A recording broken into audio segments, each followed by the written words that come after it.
소망합니다. 오늘 말씀은 이것도 행하고 저것도 버리지 말지니라, 성경 본문에 나와 있는 구절을 제목으로 삼았습니다. 마태복음 23장을 보면 주님께서 박하와 회향과 근체의 11조에는 매우 민감하게 정성껏 준비해서 하나님 앞에 드리지만, 그것보다 훨씬 더 중요한 율법과 율법의 정신, 그러니까 정의, 긍휼, 믿음입니다. 그 세 가지를 저버린 서기관들과 바리새인들을 책망하시는 말씀이 오늘 본문에 나와 있습니다. 율법과 그 정신을 저버린 사람이 드리는 예배, 하나님이 받으실까? 받지 않으시기 때문에 주님께서는 23절에 이렇게 설명을 하고 계십니다. 이것도 행하고 저것도 버리지 말지니라. 풀어서 얘기하면은 율법도 하나도 빠뜨리지 말고 다 지키고 저것도 버리지 말지니라, 믿음으로 끝까지 주신 계명대로 이웃 사랑해라, 이 말씀을 주신 것입니다. 이 두 가지를 소홀히 말라 이렇게 말씀을 하셨는데, 오늘 이사야 30장 첫 번째 읽은 말씀을 보면 여호와의 법, 율법을 저버린 사람들에 대한 심판의 말씀이 여기에 들어있죠. 토기장이가 그 그릇을 깨트림같이 심판할 것이다. 그러니 빨리 돌아와라. 이사야 30장은 그 말씀을 기록을 하고 있고요. 세 번째로 읽은 말씀 보면은 옷을 더럽히지 않는 자를 주님께서 천사들 앞에서 시인한다 그랬습니다. 옷을 더럽히지 않는 자, 과연 누구를 지시하고 있는 것일까요? 여러 해석이 있을 수 있지만 가장 근접한 해석은 뭐냐면, 믿음 생활을 해 나가는데 얼마나 많은 어려움과 고난이 있습니까? 믿음으로 살려면은 주님의 십자가를 져야 되는데, 그 십자가를 지는 과정에 고난과 여러 가지 어려움들이 내부적으로도 있지만 외부에서 오는 고난이 너무나도 많죠. 그 모든 고난을 견디어낸 사람들입니다. 그 고난을 견디어내려면 싸워야 되는데, 싸워야 되는 그 순간에도 율법을 저버리지 않은 거예요. 그러니까 믿음 생활하면서 옷을 더럽히지 않은 자는 모든 고난을 이겨내어 하나님을 바라보고 살아갔던 인물입니다. 요한계시록을 보면 하나님께서 그들의 눈물을 식히시고 그들을 끌어안으신다, 그렇게 말씀을 하고 계시는 것입니다. 이사야 30장은 하나님의 심판을 이야기하고 있고요, 요한계시록은 하나님의 구원하심을 설명하고 있는 본문입니다. 특별히 우리가 오늘 읽은 마태복음 23장의 말씀을 공동번역에서 한번 살펴봤는데, 율법이 중요한 만큼 율법도 반드시 행하라고 말씀을 하셨는데, 율법이 중요한 만큼 이웃사랑을 더 많이 실천해야 되지 않겠느냐. 율법 때문에 이웃사랑 포기하고 이웃사랑 때문에 율법을 포기한다면 결코 온전한 신앙인이라 할 수가 없다고 하는 것입니다. 율법도 믿음도 끝까지 가져가라는 말씀이죠.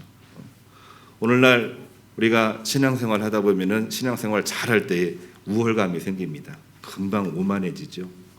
믿음을 가지고 있는데 어려움 생기고 코로나하고 경제 침체 오고 막 몸이 아프고 그러면은 막 이 안에서 우울증이 생기고 그것이 분노로 나올 때가 있는데, 그럴 때마다 우리는 믿음을 잃어버립니다. 그거를 우리는 불신앙이라고 하지요. 그렇기 때문에 어떠한 상황이 와도 하나님이 주시는 법, 그 법을 행하고 또한 그 법을 가지고 생활할 때에 어려움이 있지만 그 믿음으로 다 이겨내는 것, 이것도 행하고 저것도 버리지 말지니라. 그거는 예수님께서 우리에게 주시는 하나님의 말씀입니다. 그리고 오늘날 우리에게, 그리고 이 땅을 살아가고 있는 모든 크리스찬에게 주시고 있는 하나님의 말씀인 것입니다. 두 가지를 오늘 이야기하려고 합니다. 이것도 행하고, 이 말씀은 과연 뭐냐? 하나님에 대한 믿음을 확고하게 가지라고 하는 말씀입니다. 유년부 영상 한번 보도록 하겠습니다. 우리 어린이들이 예배 참석률이 요즘 참 좋아지고 있어요. 이 영상 때문이기도 한데 아주 선명합니다. 선명합니다. 하나님에 대한 믿음을 분명하게 가지는 것이 중요한데, 우리 영상 한번 보고서 말씀하도록 하겠습니다. 여러분은 어려운 일을 만났을 때 누구를 의지하나요? 한번 생각해봐요. 어떤 친구는 우리 집에서 제일 힘이 센 누나를 의지한대요. 또 어떤 친구는 친구를 의지한대요. 그런데 오늘 성경 말씀을 보니 우리가 의지해야 할 분은 오직 한 분, 하나님이라고 알려주고 있어요. 이스라엘은 지금 어려움 중에 있어요. 강한 나라 아수르에게 위협당하고 있지요. 이스라엘 지도자들은 이 어려운 상황을 또 다른 강한 나라 애굽에게 의지하여 해결해 보려고 했어요. 그들이 애굽에서 종살이하던 때에 구원해 주신 하나님을 잊어버리고 말이에요. 어리석은 이스라엘을 향해 선지자 이사야가 안타까운 마음으로 하나님의 말씀을 전하고 있어요. 그는 하나님을 의지하지 않고 다른 것을 의지하는 이스라엘은 무너질 수밖에 없다고 경고해요. 또 이스라엘이 온전히 하나님을 향해 돌이켜 회개하고 하나님만 의지하면 하나님이 이스라엘을 불쌍히 여기셔서 다시 복을 내려주신다는 말씀도 잊지 않고 전했어요. 여러분, 우리는 어떤가요? 어려움 앞에서 우리를 구원하시고 은혜 베푸시기를 원하시는 하나님만 의지하나요? 혹시 잘못된 길을 가고 있다면 돌이키세요. 오직 하나님만이 우리를 구원해 주실 분이라는 것을 잊지 마세요.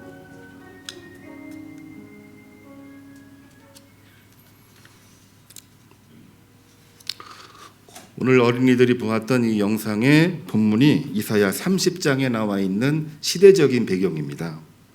당시 남유다라는 국가는 하나님보다는 세상에 대한 두려움으로 가득했습니다. 오늘날 우리가 살고 있는 현실과도 크게 다르지 않습니다. 하나님을 두려워하는 마음이 옛날에 있었는데 요즘에는 별로 없는 것 같아요. 그 이유가 뭐냐? 세상적인 두려움이 워낙 커지다 보니까 하나님이 머릿속에서 우리 마음속에서 사라진 것 같아요. 코로나, 경제, 전쟁. 그 전쟁이 단순히 저 유럽, 러시아에서만 나오는 게 아니라 3차 세계대전으로 남북한 이렇게 되지 않을까. 걱정으로 가득하다 보니까 다들 막 가슴이 진정이 안 되고 어떻게 해야 될지.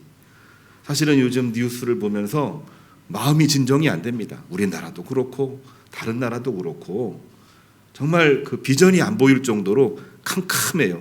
이 뭡니까? 두려움으로 우리 마음이 가득 차 있었다는 얘기죠. 이러할 때에 우리는 세상에 대한 두려움을 가질 수밖에 없는데 이 두려움 때문에 이스라엘 백성들이 자기 옷을 더럽히는 그러한 결과를 초래했다고 하는 거 우리가 꼭 눈여겨봐야 되는 것입니다. 오늘 어린이부 영상은 그 얘기를 담고 있어요. 당시에 신흥 강대국이었던 아수르를 이스라엘 백성, 남유다 백성은 매우 두려워했습니다. 온 나라를 다 침공해서 초토화시키고 자기 땅으로 만들고 모든 남자들은 정말 죽이고 또 벌거벗겨 포로로 끌어가고 또 거기에 있는 여성들은 이민족 끌어다가 강제 결혼시키고 이 끔찍한 일들을 너무나 많이 했거든요. 얼마나 두려운지 알 수가 없습니다.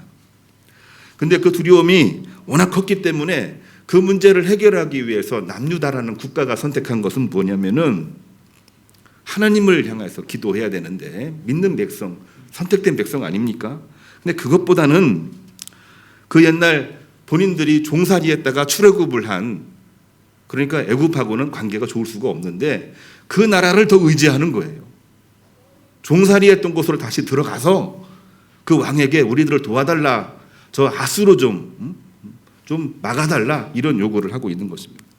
이해가 됩니다. 또 하나의 일종의 외교니까 그런 것도 필요하죠. 그런데 하나님에 대한 믿음을 저버린 가운데 그것만 의지하다 보니까 결국에는 애굽에게 배신을 당합니다. 애굽 왕이 군사를 되돌려 버렸어요. 대책이 없는 겁니다. 베트남 전쟁에서 미국이 발을 빼니까 다 한번 난리가 났듯이 우리나라도 거기에서 벗어날 수는 없는 거죠. 결국에는 애굽이 포기하고 돌아가니까 남유다는 속수무책으로 정말 어려움을 당할 수밖에 없는 것입니다. 근데 의외예요. 이 성경을 보면은 근데 그렇게 두려워 떨면서 애굽을 의지했는데 당시에 약소국이었던 바벨론 앞에서는 성전 보물과 궁중의 보물들을 자랑하면서 굉장히 오만해집니다. 히스기야 시대에 그 아수르의 침공을 2차에 걸쳐서 다 막아내고 그것 때문에 아수르 멸망하지 않습니까? 근데 히스기야가 순간 우쭐해져 가지고 바벨론에서 보낸 사신단 앞에서 성전 보물, 우리들에게는 성전이 있다, 성전 보물이 있다. 궁중에도 수많은 금은부화가 있는데 이 나라가 어떻게 망할 수가 있겠느냐. 약소국에서 이 바벨론, 그 당시는 이제 신바벨론이죠. 느부갓네살이 보낸 사람들 앞에서는 굉장히 오만하게 자랑을 했습니다. 우리가 한번 잘 살펴보면은요, 우리 인간의 마음속에 두려움이라는 것이 있는데 이 두려움이 순식간에 오만으로 변해버리는 것을 우리는 읽을 수 있어야 됩니다. 그 부분만 보면은 두려움밖에 모르는데요, 사람은 간사해요. 두려움이 순간적으로 오만에 빠지는 겁니다. 나는 안 그렇겠지 하다가도 두려움 속에 움츠리고 있다가 조금만 되는가 싶으면 금방 오만해지는 겁니다. 결국에는 두려움 때문에 세속권력을 의지하다가 하나님의 신앙을 잃어버리게 되고 오히려 오만함으로 자기를 자랑했던, 그리고 그 자랑을 보면서 굉장히 위축되었던 이 신바벨론에게 나라를 빼앗깁니다. 너무 아이러니하잖아요. 강대국들에게 대해서는 하나님의 도우심으로 이기고 승리를 하는데 오히려 가장 약했던 신바벨론에게 나라를 빼앗기는 거예요. 그 유명한 바벨론 포로 사건입니다. 두려움과 오만이라고 하는 건 우리 인간의 마음속에 늘 존재하게끔 되어져 있습니다. 두려움과 오만은요, 그냥 동전의 양면일 뿐인 거예요. 두려움과 오만은요, 그 안에 하나님의 신앙이 없는 겁니다. 하나님에 대한 신앙이 없으니까 두려움을 두세 배로 느끼는 거예요. 하나님에 대한 신앙이 없으니까 순식간에 오만함으로 자기를 드러내는 거예요. 자기를 내려놓고 하나님을 마음속에 모시면 아무리 어려운 순간이 와도 그 순간 우리가 힘을 얻기도 하고 방법이 생기게 되고, 또 그런 이후에 외교적으로 이야기를 해도 이게 도움자가 되는 것이지, 하나님 없이 외교, 하나님 없이 군사력, 하나님 없이 다른 모든 어떠한 일을 한다고 할지라도 온전해질 수가 없는 것입니다. 하나님은 이러한 모든 인간의 두려움을 어떻게 극복할 것인가? 출애굽기 1장 17절 말씀을 보면은 히브리 산파의 이야기를 신명기적인 역사가는 기록을 하고 있는데요, 히브리 산파처럼 본인들의 그 두려움이 분명하게 있습니다. 그 두려움을 무엇으로 이겨냈느냐? 하나님에 대한 두려움으로 다 이겨냅니다. 우리 마음속에 두려움이 있나요? 두려움을 이길 방법은 없습니다. 인간은 두려움 앞에 무참하게 쓰러지는 것입니다. 그러나 하나님에 대한 두려움을 가지고 있으면 세상적인 모든 두려움 다 이겨낼 수 있습니다. 역사적인 기록입니다. 고린도후서 1장 9절 말씀 보면은 사도 바울은 이렇게 이야기하고 있습니다. 세상 권력 의지하지 말고 자기 자신에게 굴종하지 말고 죽은 자를 다시 살리신 하나님만을 의지하라. 그래야 역사가 이루어진다. 사도 바울이 이 고린도 교회에 보낸 가장 중요한 메시지이기도 합니다. 예레미야 48장 29절을 보면은 예레미야는 이렇게 이야기를 했습니다. 모압의 교만과 자랑은 허탄함이요 아무것도 얻지 못하리라. 모압이 굉장히 교만했었거든요. 우리 새벽 기도마다 요즘에 이제 민수기를 이어서 신명기를 읽고 있는데 모압 민족에 대해서 굉장히 많이 나오고 있습니다. 이스라엘을 저주했던 민족이기도 하고 뿐만이 아니라 우상숭배하게 만들어서 이스라엘을 아주 파탄에 이르게 했던 그러한 민족이었는데 그들의 교만과 자랑은 허탄함이요 그것으로 어떤 것도 성취하지 못하리라. 예레미야가 분명하게 이야기를 하고 있는 그러한 내용이기도 합니다.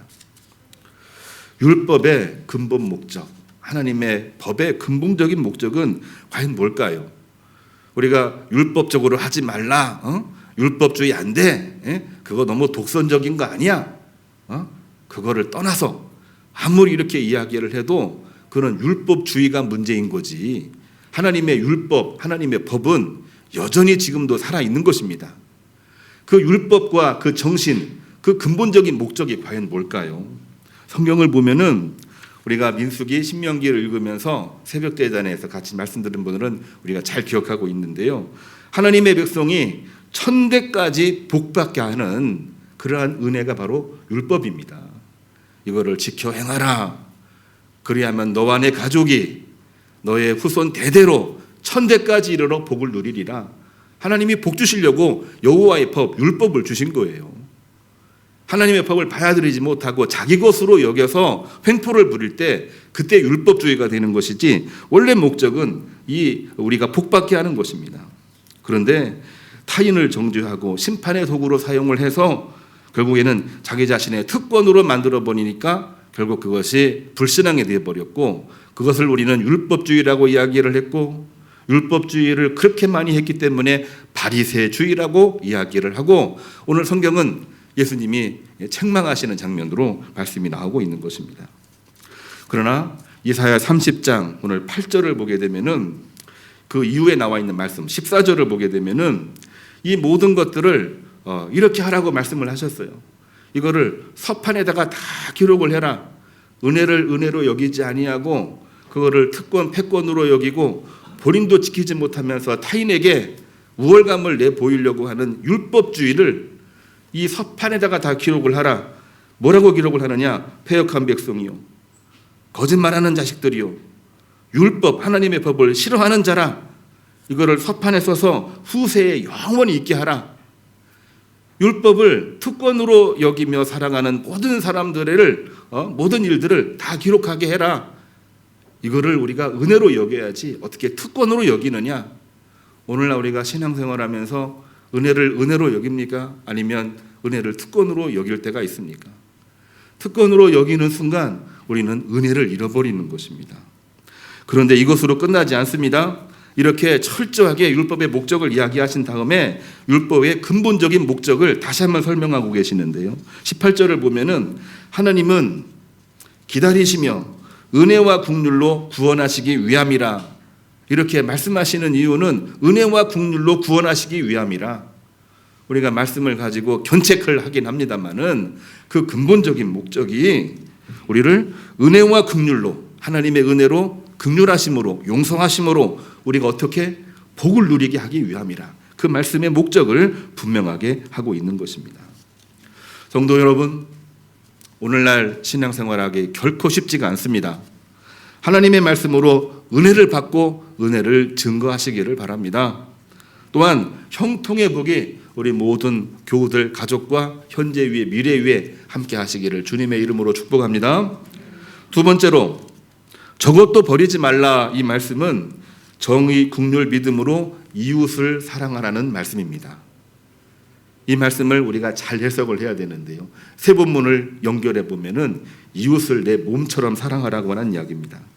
서기관들과 바리새인들은 자신의 11조로 유대에서 지도자의 리더십을 얻었다 이렇게 생각을 했습니다. 나는 11조를 한 번도 빠뜨린 적이 없어. 그것으로 리더십이라고 생각을 했어요. 그런데 이 11조를 특권으로 생각하는 순간 그들의 이웃과는 선을 긋게 되고 오히려 그들을 정죄하고 그들을 혐오하는 특권의식에 사로잡히게 되는 것입니다.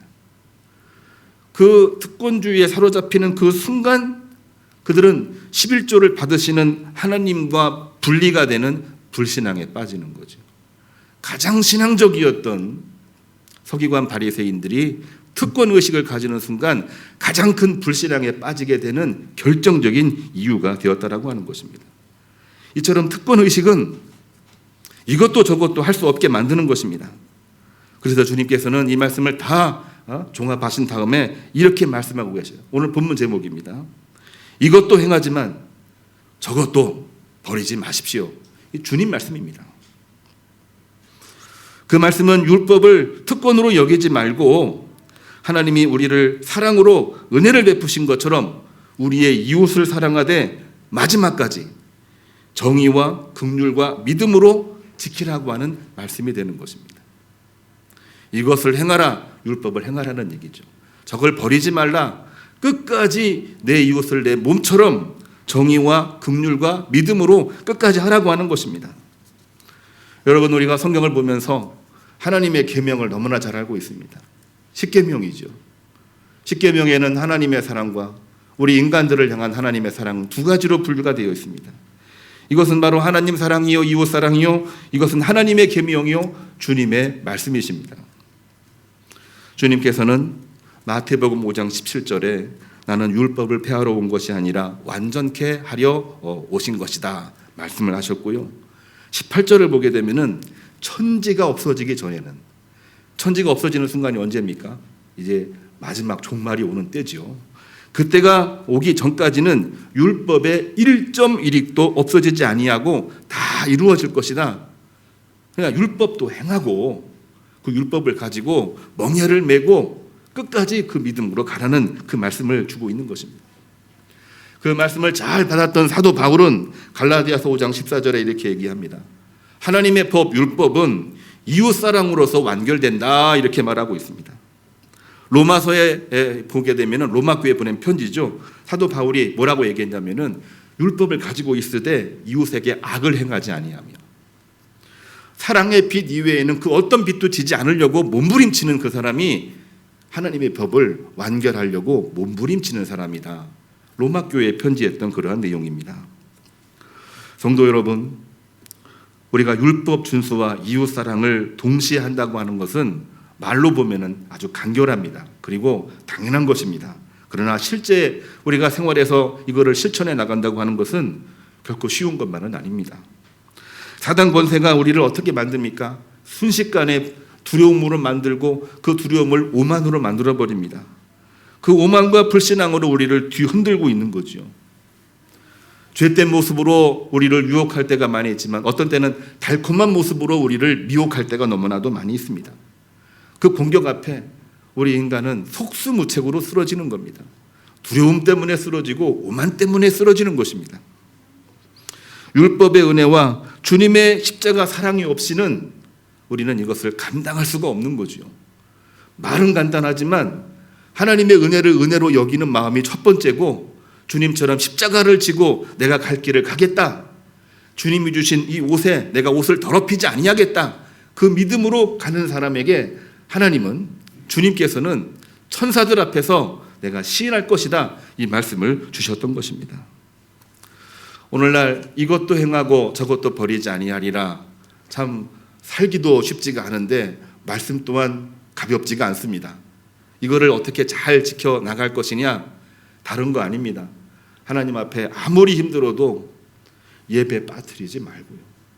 아무리 바빠도 아침 저녁으로 기도하는 거, 기도하기를 쉬는 죄를 범하지 말고, 그리고 그 중심을 가지고 내 옆에 있는 가족, 이웃들을 향하여 끊임없이 축복하고 중보하며 기도하며 살아갈 때에 하나님께서는 이 모든 것들을 이겨내게 하시는 줄로 믿습니다. 시편 기자 107편 17편인데요. 오늘 읽지는 않았지만은 분명하게 그 내용을 담고 있습니다. 미련한 자들은 그들의 죄악된 길을 따르고 그들의 악을 범하기 때문에 고난을 받지만, 2절에서 여호와께 속량함을 입은 자들은 여호와께서 대적의 손에서 그들을 속량하사 동서남북 각 지방으로부터 모으셨도다. 모든 고난을 이겨내고 모아서 하나님 영광 받으시기에 합당한 자로 부르신다는 말씀을 이 시편, 이 시인은 분명하게 말해주고 있는 것입니다. 오늘 말씀의 제목으로 돌아옵니다. 이것도 행하고 저것도 버리지 말지니라. 오늘 가져갈 말씀인데요, 우리 다 같이 한번 따라서 하겠습니다. 이것도 행하고 저것도 버리지 말지니라. 이것도 행하고 저것도 버리지 말지니라. 이 말씀으로 승리하시기를 주님의 이름으로 축복합니다. 주님 참으로 감사를 드립니다. 오늘 주신 말씀, 이것도 행하고 저것도 버리지 말지니라. 하나님의 법, 율법도 1.1획도 하나님 지켜 행할 수 있는 믿음 허락하여 주시고, 또한 이웃사랑, 고달프고 힘고 내 형편이 안 되는 그러한 가운데에도 끊임없이 부르짖어 중부하며 도구의 단을 쌓으며 나갈 때 하나님 그 가운데 놀라우신 은혜와 복으로 역사해 주시기를 간절히 소원합니다. 코로나 오미크론으로 전쟁의 위협으로 3차 세계대전, 아니 지구의 종말까지도 예견할 수밖에 없는 극한 두려움 속에서 하나님이 주시는 말씀, 이것도 행하고 저것도 버리지 말지니라, 이 믿음 가지고 나갈 때에 하나님이 천사들 앞에서 시인하시겠다, 이 말씀을 주셨나이다. 그 믿음 가지고 오늘 또 승리하며 우리 일상생활에서 번성, 번창, 생육의 은총으로 역사해 주시기를 간절히 소원합니다. 예수님의 이름으로 기도합니다. 아멘.